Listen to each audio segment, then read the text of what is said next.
నీ చేతిలో పడగానే అది ఎంతో విలువని నాకు చూపితివే.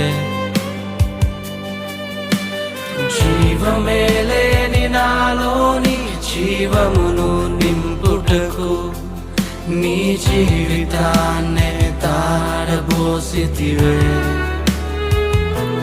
నీది శాశ్వత ప్రేమయ నేను మరచిపోలేనయా.